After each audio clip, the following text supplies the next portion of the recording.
Promomédia a mis en place. Ravi de vous retrouver, merci beaucoup d'escorcher sur les antennes de Promomédia TV ñu leen di jaajëfal bu baax a baax di kontaan ci fidélité bi ba ñu sañceeg léegi yàggul mais gis neen li ngeen ñu accueillir ak li ngeen ñuy xaaree waaye tam ne leen leer ni que yéene ji ngeen di xaar ci ñun lu ko raw la ñu am pour jox leen ko di leen jaajëfal ci wàllu information aussi am nañ fi mbégte di ci dalal suñu xarit suñu rak di Abdoul Aziz Diallo nekk chroniqueur ci rajo bi ak ci télé bi wala boog ci chaîne bi ma lay bàyyi nga daal di nuyoo ñu ñëw ci waxtaan bi. merci DJ Mo yow itam aussi maa ngi lay fay di nuyu bépp téléspectateur ak téléspectatrice bu ñuy seetaan jamono ji di leen souhaiter bienvenue ñoom ñëpp di leen wax ne rek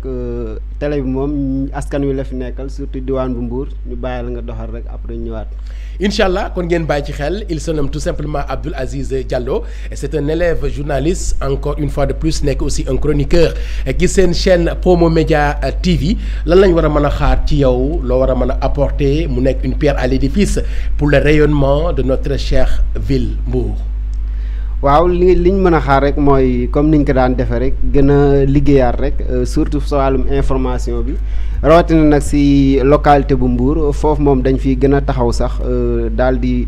dem wëri lépp loo xamante ni soxal na askanu Mbour muy information ba si faits divers yi sax bu ko jaree ñu daal di wàcc rek si terrain bi ngir saafantoo ak askan wi wax ak ñoom ak li nga xamante ni mooy information bi ñëw indi ko fii nii daal di koy teg faram-fàcce ko ba mu leer si bopp askan wi yëpp. am na seen benn émission yéen a ko gën a xam yàgg ngeen koo dégg des mots et des mots avec DJ Mo su ñu nee des mots c'est le pluriel de mal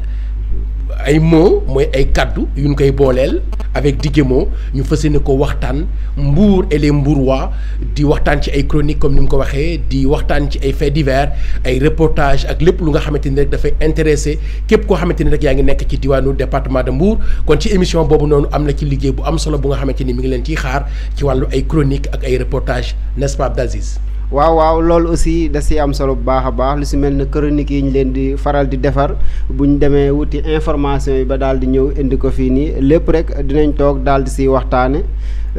mu nekk daal lu nga xamante ni lu am solo la di wax rek téléspectateurs yi ak téléspectatrices yi ñu xaar ñu bu yàggul dara rek dinañ ñëw daal di koy waxtaane mu leer seen bopp ñoom ñëpp incha allah. dañ koy waxtaanee mu leer ci seen bopp suivez-nous et la qualité vous suivra.